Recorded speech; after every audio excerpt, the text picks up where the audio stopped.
Hai sahabat berbaju besi, pada kesempatan kali ini kami akan membahas film sejarah yang diangkat dari kisah nyata kebangkitan Pangeran Agung Vladimir, penguasa Skandinavia dari dinasti Rurik. Ia harus berjuang menghadapi perang sipil dengan kakaknya sendiri yaitu Yaropolk dan menghapus paganisme menjadi Kristen Ortodoks yang hingga kini mengakar di wilayah-wilayah Eropa Utara. Bagaimana kisahnya? Langsung saja kita simak alur cerita film Viking.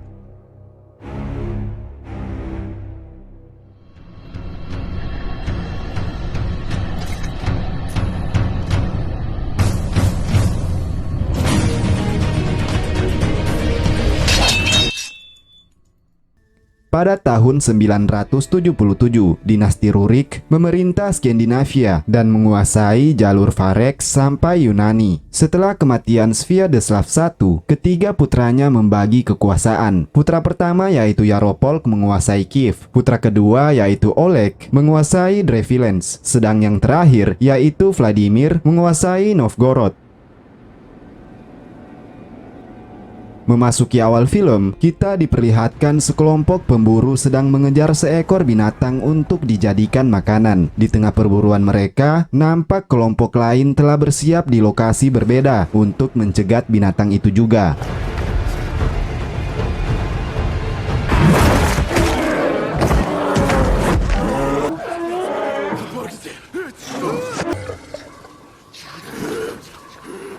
Setelah banteng itu berhasil dikalahkan, kedua kelompok hampir saja bertikai. Kelompok pencegat merupakan Pangeran Oleg yang menguasai wilayah Drevliansk, sedang kelompok lain adalah penasehat Pangeran Yaropolk yang memimpin wilayah Kiev. Oleg yang mengetahui jika mereka berasal dari Kiev, kemudian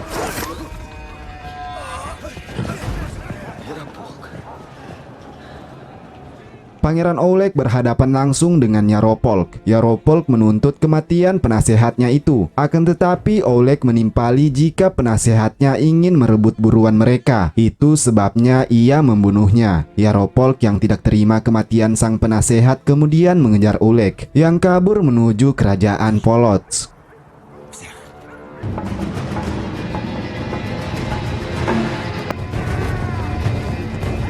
Orang-orang Polotsk yang terkejut melihat kedatangan pasukan Yaropolk kemudian menutup gerbang dengan cepat. Hal ini membuat banyak warganya tidak sempat masuk dan berdesak-desakan bersama Pangeran Oleg. Para warga yang terdesak kemudian tidak memberi akses jalan kepada Oleg, sehingga ia harus ikut terhimpit bersama warga di jembatan parit.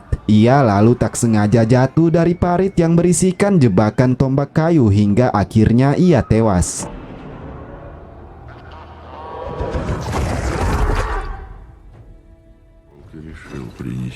Kematian Oleg membuat Yaropolk menghukum penasehat Oleg yang juga pernah mengabdi kepada Sviatoslav. Ayah mereka yaitu Svenel dikambing hitamkan atas kematian Oleg untuk menepis pengetahuan rakyat agar tidak menyalahkan Yaropolk ketika akan dilakukan eksekusi. Svenel berhasil selamat dan karena itu secara hukum ia tidak bisa dieksekusi untuk kedua kalinya. Svenel kemudian diizinkan pergi meninggalkan tempat itu. Svenel lalu memperingati Yaropolk yang seharusnya bertanggung jawab atas kematian Oleg. Yaropolk harus berhati-hati sebab masih ada satu pangeran lagi, yaitu Pangeran Vladimir. Vladimir akan menuntut kematian saudaranya.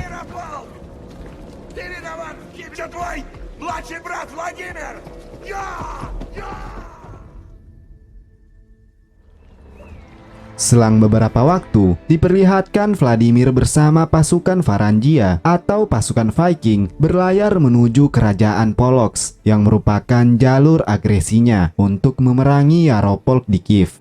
Kedatangan Vladimir tidak lain untuk meminang putri Rogneda, anak Pangeran Rokfulut. Sesampainya mereka, Putri Rogneda tidak menerima peminangan Vladimir karena menganggap jika Vladimir hanya memanfaatkannya agar memperoleh pasukan dari kerajaan mereka. Tidak hanya itu, Putri Rogneda juga melakukan penghinaan kepada Vladimir dengan mengatakan jika Vladimir adalah anak seorang budak. Penghinaan itu disebabkan Rogneda menganggap Vladimir pengecut karena melarikan diri ke Skandinavia setelah mendapatkan kabar kematian Oleg dan takut dibunuh oleh kakaknya sendiri yaitu Yaropolk. Vladimir yang tidak terima membalas penghinaan itu dengan melakukan serangan ke pihak Polok.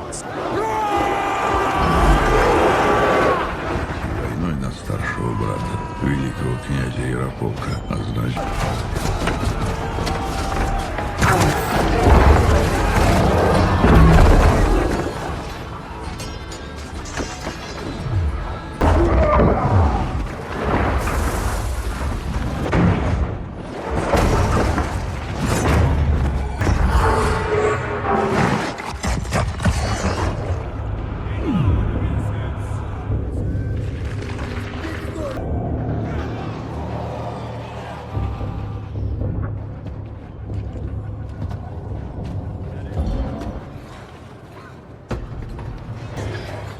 Setelah Polok jatuh, Vladimir dan para Viking melakukan pembantaian. Ia juga memperkosa Putri Rogneda di hadapan orang tua dan para Viking.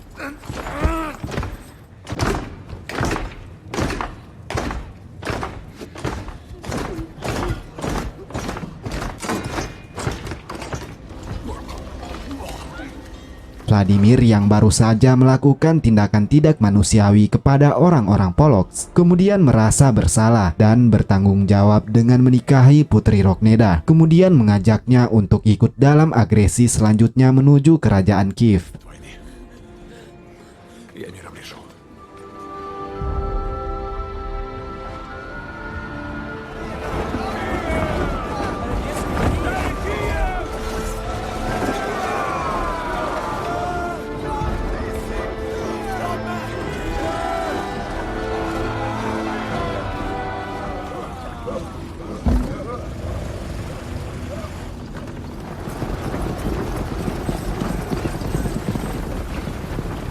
Sesampainya mereka di Kiev, nampak kota itu amatlah sunyi. Tidak ada rakyat dan pasukan kecuali sekelompok penyihir kaum pagan. Para penyihir itu memberitahu jika Yaropolk dan rakyatnya telah pergi 1 hari yang lalu. Kepergian Yaropolk rupanya untuk menghimpun pasukan setelah mengetahui Vladimir membumi hanguskan Polok bersama pasukan Viking. Ярополк стал лагерем в одном дне пути.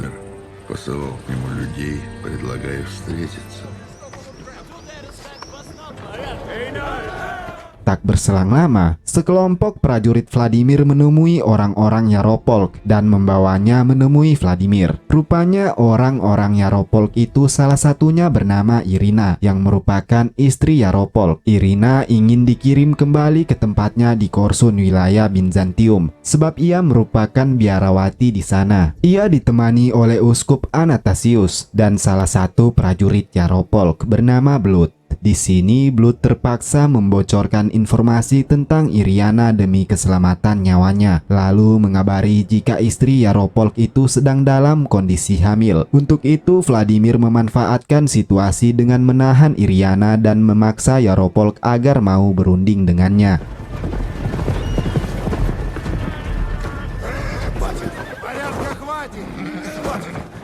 Где жена твоя? Жива? Цела. Тебя ждет. Мире говори, хочет.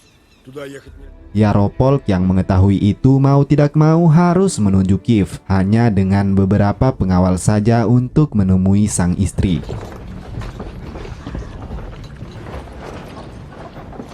Где моя жена?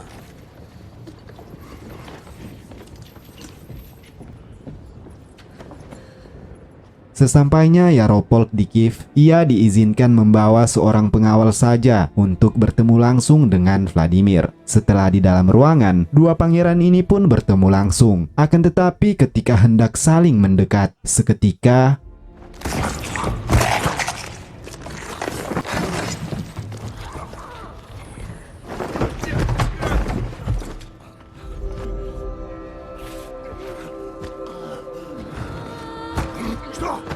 Куда тебя? Куда? Vladimir tidak mengetahui sama sekali jika ada di antara pasukan yang ingin mengakhiri hidup Yaropolk, sebab ia ingin berdamai dengan sang kakak. Namun semua telah terjadi. Yaropolk tewas dan Vladimir menggantikan kakaknya menjadi pangeran agung di dinasti Rurik.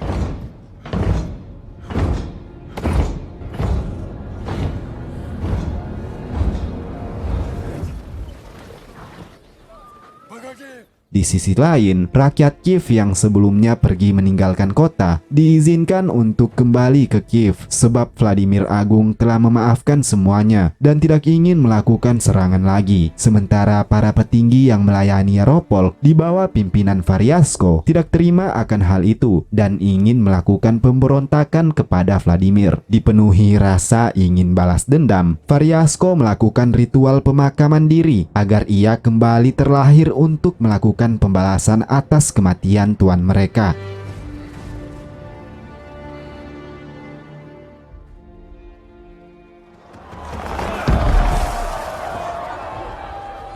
Sin kembali ke Kiev. Vladimir mengganti semua dewa penyembahan kaum pagan di tempat itu dengan dewa ayahnya dan tidak membiarkan kebebasan untuk kaum pagan di tempat itu menyembah dewa selain dewa yang disembahnya. Ia meyakini jika dewa yang ia sembahlah yang paling tangguh. Rakyat Kiev kemudian setuju dan hanya melakukan sesembahan kepada dewa milik Vladimir.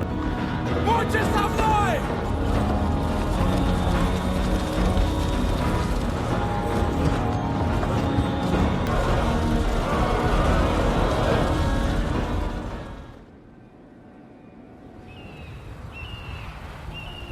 Kembali kepada kelompok petinggi Yaropolk untuk membalaskan kematian Yaropolk. Mereka menuju ke perbatasan Pecenizin dan meminta bantuan orang-orang Pechenegues yang merupakan bangsa Turkik semi-nomaden. Dengan imbalan harta karun Yaropolk untuk mereka, orang-orang Pechenegues menerima tawaran itu. Lalu segera mereka menuju Kiev untuk menyerang Vladimir.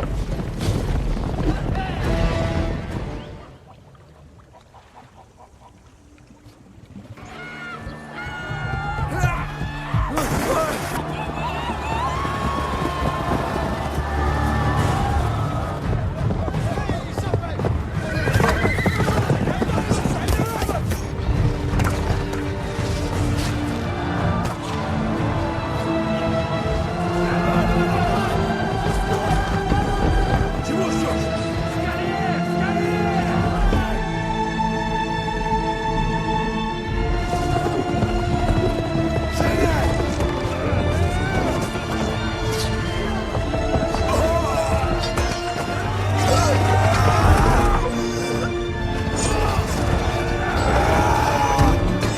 Beruntungnya di pertempuran tiba-tiba itu, Stinel berhasil mengakali dengan mengancam Variasko menggunakan Iriana yang akan ia bunuh jika mereka masih menyerang. Jika Iriana tewas, maka calon anak dari Yaropolk pun demikian. Untuk itu, Variasko yang tidak ingin kehilangan calon dari raja mereka lalu mengalah untuk sementara waktu. Vladimir memperoleh kesempatan untuk menyiapkan pertahanan sebab orang-orang Pechenegues yang terlanjur keluar dari wilayah mereka tak akan pulang dan segera kembali, apalagi mereka telah menguasai keseluruhan lokasi di luar kerajaan Kiev. Di sini rakyat Kiev mengetahui jika orang-orang Pechenegues akan terus menyerang mereka. Dengan sukarela, mereka ikut ambil bagian dalam pertempuran bersama Vladimir dan pasukan Viking. Dan tak lama berselang, bangsa Pechenegues kembali melakukan serangan.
Serangan kedua dari bangsa Pechenegues berhasil mereka menangkan. Meski mereka kehilangan prajurit terbaik bangsa Viking, orang-orang Pechenegues meski telah kalah pasti akan kembali lagi, dan hal ini akan membuat mereka tak henti-hentinya terkepung. Untuk itu Vladimir mengambil keputusan untuk menemui Variasko secara langsung dan mengantarkan Irina kepadanya. Mereka pun keluar dari kerajaan.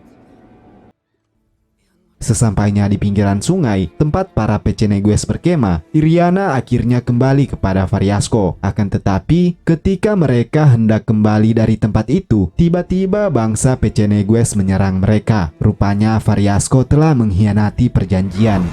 Не дайте ему уйти!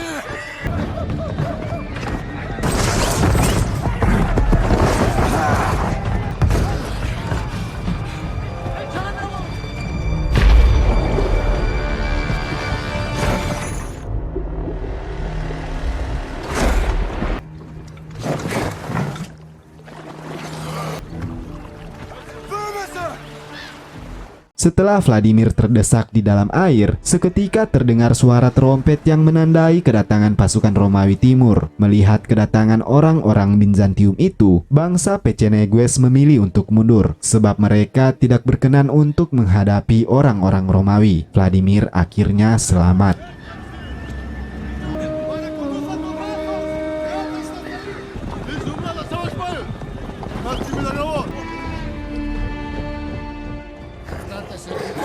Эти сундуки с дарами Багрянародный Василий. Orang-orang dalam kapal itu merupakan utusan dari Kekaisaran Romawi Timur di Konstantinopel yang dirajai oleh Kaisar Basil Porphyrogen. Kaisar meminta bantuan dari Vladimir Agung untuk menghadapi pemberontakan di Korsun yang merupakan wilayah kekuasaan Bizantium. Kaisar menawari emas yang banyak untuk Vladimir jika ia berhasil mengembalikan wilayah itu untuknya. Kemudian Vladimir melihat sebuah ukiran emas yang menggambarkan sang kaisar bersama putranya, yaitu Konstantin VII dan Anna Parfirogenito. Vladimir tertarik dengan Anna dan meminta Kaisar Bizantium untuk menikahkan anaknya dengannya. Jika Kaisar mau, maka dengan senang hati Vladimir akan menyerang Korsun. Kaisar Bizantium terpaksa menyetujui permintaan Vladimir, sebab Kaisar mengetahui jika Korsun sangatlah sulit untuk mereka kuasai tanpa ada bantuan dari orang-orang Viking. Vladimir Agung bersama para prajuritnya lalu menuju Korsun.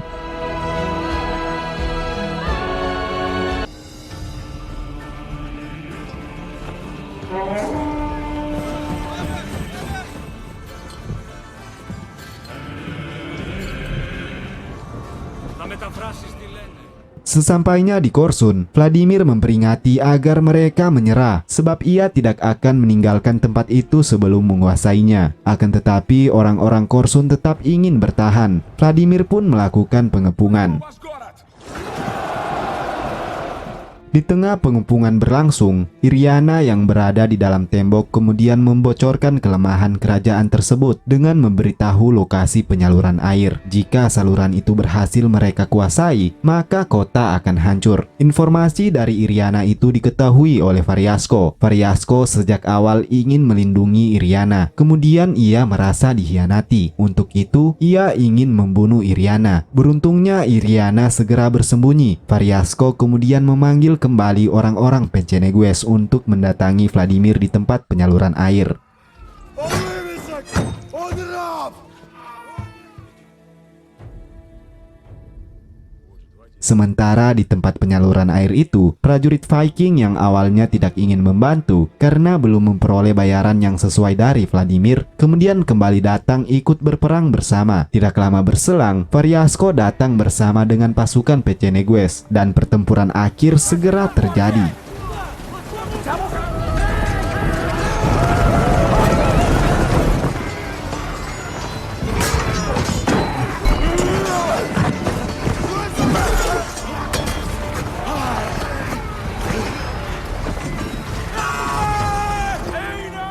Ketika itu hujan turun dan membuat perbukitan menjadi licin. Vladimir memiliki ide brilian untuk meluncurkan kapal-kapal mereka yang berada di atas bukit dan menyerang para Pechenegues. Pada akhirnya, pasukan Pechenegues berhasil dikalahkan.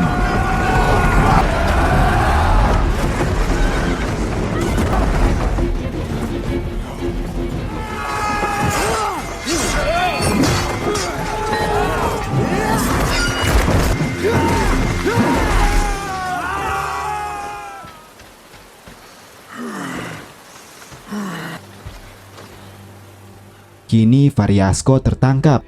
Vladimir kemudian mengungkapkan jika ia tidak pernah ingin membunuh kakaknya sendiri. Ungkapan itu ia berikan kepada Variasko yang terus ingin membalas dendam kematian Tuan Yaropolk. Mendengar pengakuan itu, Variasko merasa menyesal karena tindakannya yang sebenarnya salah sasaran.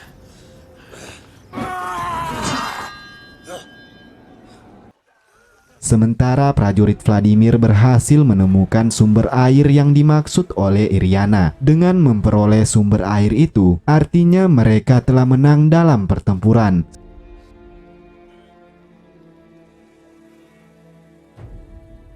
Selanjutnya, Vladimir dan para Viking menuju Konstantinopel untuk mengambil hadiah mereka. Vladimir kemudian memasuki Hagia Sophia untuk menemui Uskup Anastasius.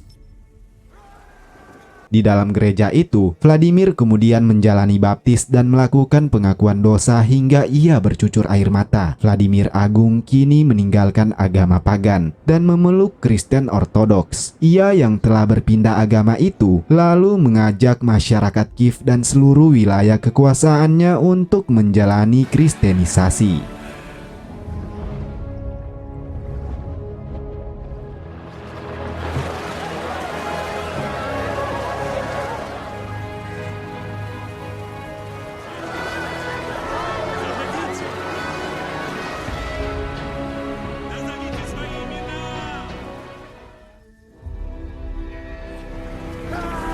Nah, usai sudah alur cerita film Viking ini. Seperti biasanya, jika teman-teman melihat adanya kesalahan informasi dari kami, mohon untuk memberikan sarannya di dalam kolom komentar. Jangan lupa subscribe untuk mendapatkan alur film seru lainnya dari kami. Terima kasih telah menonton hingga selesai. Kami akhiri video ini. Wabillahi taufiq wal hidayah. Wassalamualaikum warahmatullahi wabarakatuh dan sampai jumpa.